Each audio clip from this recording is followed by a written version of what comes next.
আপনার বানানো অ্যাপ্লিকেশন কি কচ্ছপের মতো স্লো? ইউজাররা কি অ্যাপের পারফরম্যান্স নিয়ে সারাক্ষণ অভিযোগ করে চলছে? সঠিক বলেছেন। আপনি হয়তো আপনার C# বা পাইথন কোডকে দায়ী করছেন, কিন্তু আসল কাল্পিত লুকিয়ে থাকতে পারে MS SQL কোয়ারির মধ্যে। বলেন কি? আজ আমি আপনাকে ৫ টি কমন ভুলের কথা বলবো, যা প্রায় সকল ডেভেলপাররাই করে থাকে, আর যা আপনার ডাটাবেজের পারফরম্যান্সকে একবার নষ্ট করে দিচ্ছে। মানে কি বলবো? যাই হোক। এই ৫ টি ভুল শুধরে নিলেই আমাদের কোয়ারি চলবে রকেট গতিতে। একটু খুলে বলুন। তো আর দেরি কেন? সোজা আমাদের ১ম ভুলে চলে যাই। বলো বাবাজি। আমাদের লিস্টের ১ম আর সবচেয়ে কমন ভুল হলো সিলেক্ট স্টার ব্যবহার করা। সত্যি 100% সত্যি। আমরা অনেকেই সময় বাঁচাতে বা একটু অলসতার জন্য টেবিলে সব কলাম আনতে সিলেক্ট স্টার লিখে দেই। দেখতে যদিও তেমন ক্ষতিকর মনে হয় না, কিন্তু এটি আপনার কোয়ারির পারফরম্যান্স জন্য রীতিমতো একটি অভিশাপ। কেন এটি খারাপ? ধরুন, আপনার একটা কাস্টমার টেবিল আছে যেখানে ইউজারের নাম, ইমেইল, পাসওয়ার্ড, হ্যাশ, ঠিকানা এরকম আরো অনেক কিছু আছে। এখন আপনার অ্যাপের একটা ড্রপ ডাউনে শুধু ইউজারের নাম দেখানো দরকার। আপনি যদি select star from customer query চালান, তাহলে শুধু নাম দেখানোর জন্য আপনি প্রত্যেক ইউজারের প্রোফাইলের ছবি, ঠিকানা বা বাকি সব অপ্রয়োজনীয় ডেটা সার্ভার থেকে ক্লায়েন্টের কাছে ফেচ করতেছেন। এর ফলে ৩ টা বড় সমস্যা হয়। ১. অতিরিক্ত ডেটা লোড। ডাটাবেস সার্ভারকে সব কলাম পড়তে হয়, যা আপনার সিপিইউ এবং মেমোরির উপর অযথা চাপ তৈরি করে। Network jam. বিশাল পরিমাণ ডেটা নেটওয়ার্ক দিয়ে পাস হতে অনেক সময় নেয়। আর এতে আপনার অ্যাপ এমনিতেই স্লো হয়ে যায়। এরপর ৩ নাম্বার হলো মেমোরি অপচয়। ক্লায়েন্ট অ্যাপকে এই বিশাল ডেটা সেট মেমোরিতে ধরে রাখতে হয়, যা রিসোর্সের অপচয় ছাড়া আর কিছুই না। এর সমাধান কিন্তু খুব সহজ। সিলেক্ট স্টার না লিখে আমরা ঠিক যে কলামগুলো দরকার শুধু সেগুলোর নাম লিখব। যেমন আগের উদাহরণে আপনার কোয়ারিটা হওয়া উচিত select customer name, customer ID from users. এখন একটি ছোট উদাহরণের মাধ্যমে আমরা দেখব কিভাবে সিলেক্ট স্টার না ইউজ করে আমরা কোয়ারি অপ্টিমাইজেশন করতে পারি। অ্যাকশন! আমরা যদি দেখি এখানে কোয়ারিটা আমাদের কাস্টমার টেবিলের সকল কলামকে ফেচ করতেছে। এখন আমরা যদি এটার এক্সিকিউশন টাইমটা দেখি, আমরা যদি এটা এক্সিকিউট করি, আমরা দেখব যে এটা এক্সিকিউট হতে প্রায় 3352 মিলিসেকেন্ড সময় লেগেছে এবং এটা রেজাল্টে যদি আমরা দেখি তাহলে আমরা দেখতে পারবো যে এখানে সকল কলামের ডাটাই রিটার্ন করেছে। কিন্তু আমাদের তো আসলে ড্রপ ডাউন এর জন্য সকল কলামের ডাটা দরকার নেই। আমাদের শুধু দরকার কাস্টমার আইডি, ফার্স্ট নেম এবং লাস্ট নেম। এখানে আমরা যদি নতুন কোয়েরিতে শুধুমাত্র কাস্টমার আইডি, ফার্স্ট নেম এবং লাস্ট নেম রিটার্ন করি এবং এক্সিকিউশন টাইমটা দেখি তাহলে আমরা দেখব যে আমরা এটা এক্সিকিউট করি। এটা এক্সিকিউট হয়ে গেছে। আমরা দেখতে পাচ্ছি যে কাস্টমার আইডি, ফার্স্ট নেম এবং লাস্ট নেম রিটার্ন করেছে এবং আমরা যদি এক্সিকিউশন টাইমটা দেখি, এটা দেখব যে এই এক্সিকিউশন টাইমটা সিগনিফিকেন্টলি কম। এখানে অনলি 1595 মিলিসেকেন্ড লাগতেছে, যেখানে আগেরটাতে প্রায় দ্বিগুণের থেকে বেশি লাগতেছিল। সো এখানে ডাটার সংখ্যা যদি আরো অনেক বেশি হয়, তখন এই টাইমের ডিফারেন্সটা আরো অনেক বেশি হবে এবং আমাদের ডাটাবেসটা যখন হেভিলি ইউজড হবে, তখন এখানে আরো স্লোনেস দেখাবে। আপনিও কি এই ভুলটা করেন? কমেন্টে আমাকে জানান। চলুন এবার আমাদের ২য় ভুলের দিকে যাওয়া যাক, যেটা আমরা প্রায় সবাই করি। ২য় যে ভুলটা করে থাকি তা হলো ইনডেক্সিং সম্বন্ধে অজ্ঞতা বা ভুল ইনডেক্সিং। সো ডাটাবেজের ইনডেক্সে একটা বইয়ের সূচিপত্রের সাথে তুলনা করতে পারেন। আপনি যদি বইয়ের কোনো নির্দিষ্ট টপিক খুঁজতে চান, আপনি তো তার ১ম পাতা থেকে পড়া শুরু করবেন না, তাই না? আপনি সোজা সূচিপত্রে গিয়ে টপিকটা খুঁজে সরাসরি সেই পৃষ্ঠায় চলে যাবেন। ডাটাবেজ ইনডেক্স ঠিক একই কাজ করে। যখন কোনো টেবিলে ইনডেক্স থাকে না আর আপনি হোয়ার ক্লজ দিয়ে কিছু খুঁজেন, এসকিউএল সার্ভারকে পুরা টেবিলটা শুরু থেকে শেষ পর্যন্ত পড়তে হয়। একেই টেবিল স্ক্যান বলে। টেবিলে যদি কয়েক হাজার রো থাকে, সমস্যা হয়তো টের পাবেন না। কিন্তু যখন লাখ লাখ বা কোটি কোটি রো থাকে, তখন একটা টেবিল স্ক্যান আপনার অ্যাপকে ঘন্টার পর ঘন্টা স্তব্ধ করে রাখতে পারে। সাধারণত যে কলামগুলো হোয়ার ক্লজে প্রায়ই ফিল্টারের জন্য লাগে, জয়েনে ব্যবহার হয় অথবা অর্ডার বাই ক্লজে থাকে, সেগুলোর উপর ইনডেক্স করা উচিত। কিন্তু মনে রাখবেন, ইনডেক্সিং কিন্তু নেগেটিভ ইফেক্টও আছে। প্রয়োজনের চেয়ে বেশি ইনডেক্স তৈরি করাও পারফরম্যান্সের জন্য খারাপ। কারণ প্রতিবার ইনসার্ট, আপডেট বা ডিলিট করার সময় এসকিউএল সার্ভারকে শুধু টেবিলে ডেটাই নয়, প্রত্যেকটা ইনডেক্সও আপডেট করতে হয়। এতে ডেটা রাইটের গতি কমে যায়। তাই ভেবেচিন্তে শুধু সেই কলামগুলো ইনডেক্স করুন যা আপনার রিড কোয়ারিকে আসলেই ফাস্ট করবে। এখন আমরা দেখব আমাদের যে ভুল নাম্বার 2, ইনডেক্সিং সম্বন্ধে অজ্ঞতা বা ভুল ইনডেক্সিং, সেটা ইউজ করে আমরা কিভাবে কোয়ারি অপ্টিমাইজেশন করতে পারি। প্রথমে আমরা দেখে নেব একটি কোয়ারি যেখানে আসলে অর্ডার টেবিল থেকে অর্ডার ডেট অনুযায়ী ডাটা ফেচ করা হচ্ছে। এখন এই অর্ডার টেবিলে অর্ডার ডেটে কোনো ইনডেক্সিং নেই। এখন আমরা দেখে আসি কেমন সময় তাহলে লাগে। এখন যদি এটা আমরা এক্সিকিউট করি, আমরা দেখতে পারবো যে অর্ডার টেবিলে সকল ডাটা ফেচ হয়েছে এবং আমরা যদি আমাদের এক্সিকিউশন টাইমটা দেখি তাহলে দেখব এখানে আমাদের 1400 মিলিসেকেন্ডের মতো সময় লেগেছে। এখন আমরা এই অর্ডার টেবিলের এই অর্ডার ডেট কলামটা চাইলে ইনডেক্সের মধ্যে এড করতে পারি। এজন্য আমরা একটা নন ক্লাস্টার ইনডেক্স ক্রিয়েট করব এবং এটা হবে অর্ডার টেবিলে অর্ডার ডেট কলামের উপরে। এটা যদি আমরা এক্সিকিউট করি তাহলে আমাদের ইনডেক্সটা ক্রিয়েট হয়ে যাবে। আমরা এটা ক্রিয়েট করে ফেললাম।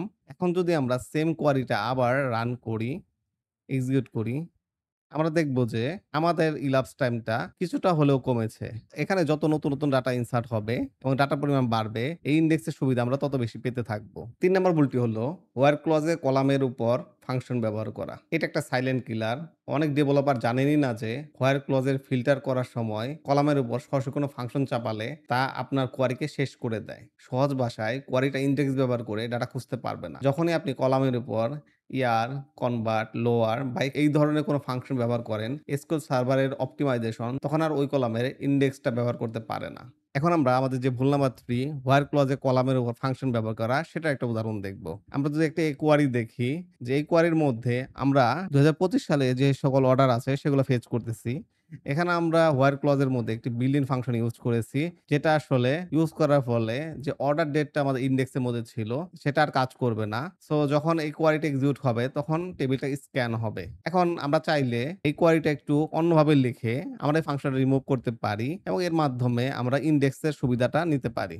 তো আমরা যদি এই কোয়েরিটা চেঞ্জ করে এরকম ভাবে লিখি যে ২০২৫ এর জানুয়ারি ১ তারিখ থেকে ২০২৬ এর জানুয়ারি ১ তারিখের আগ পর্যন্ত যে অর্ডারগুলো আছে সেগুলোই তো আসলে ২০২৫ সালের মধ্যে পড়ে। তো এগুলোর মাধ্যমে আমরা খুব সহজেই কোয়েরি অপ্টিমাইজেশন করতে পারি। এরপরে যে ভুলটা হলো সেটা হলো যখন আমরা কোনো টেক্সট সার্চ করি তখন ওয়াইল্ড কার্ডের ভুল ব্যবহার। ওয়াইল্ড কার্ড ব্যবহার করে টেক্সট সার্চ করা খুব কমন একটা ব্যাপার। কিন্তু এর ভুল ব্যবহার আপনার কোয়েরির গতিকে একদম মাটিতে নামিয়ে আনতে পারে। আসল সমস্যা হয় যখন আপনি সার্চ টার্মের শুরুতে ওয়াইল্ড কার্ড ব্যবহার করেন। তো আমরা যদি এই উদাহরণে দেখি তাহলে আমরা দেখতে পারবো যে এখানে প্রোডাক্ট টেবিল থেকে প্রোডাক্ট নেমের একটি ওয়াইল্ড কার্ড সার্চ এর মাধ্যমে সেই সকল প্রোডাক্টগুলো ফেচ করা হচ্ছে যেগুলোর নামের মধ্যে SYS আছে। এখন এটা যদি এক্সিকিউট করি আমরা দেখতে পারবো যে এটা এক্সিকিউট হতে 504 মিলিসেকেন্ড লেগেছে এবং যেহেতু এটা ১ম এ পার্সেন্টেজ আছে তাই আমাদের কোয়েরি অপ্টিমাইজার এখানে আসলে বুঝবে না যে কোথা থেকে সার্চ করা সে শুরু করবে। অর্থাৎ ইনডেক্সিং এর সে সুবিধাটা নিতে পারবে না।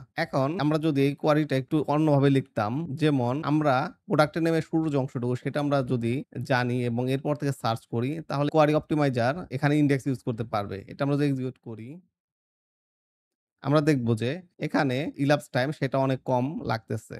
এখন আমাদের যদি এমন হয় যে আমাদের সবসময় এই ধরনের সার্চই করতে হবে, তাহলে আমাদের SQL সার্ভারের ফুল টেক্সট সার্চ ফিচারটা ইমপ্লিমেন্ট করতে হবে। আমরা নেক্সট কোনো ভিডিওতে কিভাবে ফুল টেক্সট সার্চ ইমপ্লিমেন্ট করতে হয় সেটা নিয়ে আলোচনা করব। আমাদের আজকে আলোচনার সর্বশেষ টপিকটা হলো জয়েনের পরিবর্তে সাব কোয়েরির উপর অতিরিক্ত নির্ভরতা। অনেক সময় একাধিক টেবিল থেকে ডেটা আনার জন্য আমরা ইন ক্লজ এর ভেতর একটা সাব কোয়েরি ব্যবহার করি। নতুনদের জন্য এটা লেখা বেশ সহজ মনে হতে পারে। তবে এই ক্ষেত্রে জয়েন অপারেশন আরো ভালো কাজ করতে পারে। এখন আমরা দেখব আমাদের লিস্টের সর্বশেষ ভুলটি সেটা হলো জয়েনের পরিবর্তে সাব কোয়েরির উপর অতিরিক্ত নির্ভরতা। তো আমরা যদি একটু উদাহরণের মাধ্যমে দেখি, এখানে সেই সকল কাস্টমারের ডাটা নিতেছি যে সকল কাস্টমারের অর্ডার আছে। সো এখানে আমরা দেখতে পাচ্ছি যে এখানে একটা সাব কোয়েরি ইউজ করা হয়েছে এবং এর মাধ্যমে ডাটা ফেচ করা হয়েছে। এখন আমরা চাইলে এই কোয়েরিটা অপটিমাইজ করে জয়েন অপারেটরের মাধ্যমে সেম কাজটাই করতে পারি এবং এর ফলে আমাদের কোয়েরিটা আরো দ্রুত হবে। আমরা চাইলে এই কোয়েরিটা চেঞ্জ করে কাস্টমার টেবিলের সাথে অর্ডার টেবিলে একটা ইনার জয়েন দিতে পারি এবং এর মাধ্যমে আমরা আমাদের যে ডাটাগুলো দরকার সেগুলো নিতে পারি। আমরা যদি ২ টা কোয়েরি এক্সিকিউট করি আমরা দেখব যে এটা একটু বেশি সময় নিতেছে এবং এটা যদি এক্সিকিউট করি এটা কম্পারেটিভলি একটু কম টাইম নেবে। সো জয়েনের ক্ষেত্রে অপটিমাইজার শুরুতেই পুরো পিকচারটাই পেয়ে যায় এবং জানে কিভাবে ২ টা টেবিলের মধ্যে রিলেশন বিল্ড আপ করতে হবে। এর ফলে সে ডাটা আনার জন্য অনেক বেশি কার্যকর একটা এক্সিকিউশন প্ল্যান তৈরি করতে পারে, যা প্রায় সবসময় সাব কোয়েরি থেকে দ্রুত হয়। অবশ্যই কিছু ক্ষেত্রে সাব কোয়েরি জয়েনের থেকে ভালো কাজ করতে পারে, কিন্তু সাধারণ নিয়ম হলো যেখানে জয়েন চলে সেখানে জয়েন ব্যবহার করাই ভালো। তাহলে চলুন আজকে যে ৫ টি ভুল নিয়ে আলোচনা করলাম তা ঝটপট দেখে নেই। ১ম টি হলো সিলেক্ট স্টার কে না বলুন এবং শুধুমাত্র দরকারি কলাম সিলেক্ট করুন। স্মার্টলি ইনডেক্স ব্যবহার করুন। হোয়ার জয়েন ক্লজে ব্যবহৃত কলামগুলো ইনডেক্সে দিন, কিন্তু অতিরিক্ত ইনডেক্স দিয়ে সিস্টেমকে ভারী করবেন না। ৩ নম্বর হলো হোয়ার ক্লজে কলামের উপর ফাংশন ব্যবহার বন্ধ করুন যাতে কোয়ারি ইনডেক্সকে কাজে লাগাতে পারে। এরপর ওয়াইল্ড কার্ড ব্যবহারে সতর্ক থাকুন। সার্চ টার্মের শুরুতে এটা ব্যবহার করলে ইনডেক্স কাজ করে না। যেখানে সম্ভব সাব কোয়ারির বদলে জয়েন ব্যবহার করুন, কারণ এটা সাধারণত ফাস্ট হয়ে থাকে। আশা করি এই টিপসগুলো আপনাদের প্রতিদিন কোডিং এ কাজে লাগবে এবং আপনার কোয়ারিগুলো আরো দ্রুত ও কার্যকর করে তুলবে। আপনার পারফরম্যান্স টিউনিং এর যাত্রা এখান থেকে শুরু হোক। ভিডিওটি যদি ভালো লেগে থাকে এবং যদি নতুন কিছু শিখে থাকেন তাহলে অবশ্যই একটা লাইক দিন। চ্যানেলটা সাবস্ক্রাইব করুন, কারণ আমরা ভবিষ্যতে ডেটাবেস, প্রোগ্রামিং আর সফটওয়্যার ডেভেলপমেন্ট নিয়ে আরো অনেক মজার আর দরকারি ভিডিও নিয়ে আসব। আপনি এরপর কোন টপিকের উপর ভিডিও দেখতে চান কমেন্টে অবশ্যই জানান। আপনাদের কমেন্ট আমাদের জন্য অনেক জরুরি। দেখার জন্য ধন্যবাদ।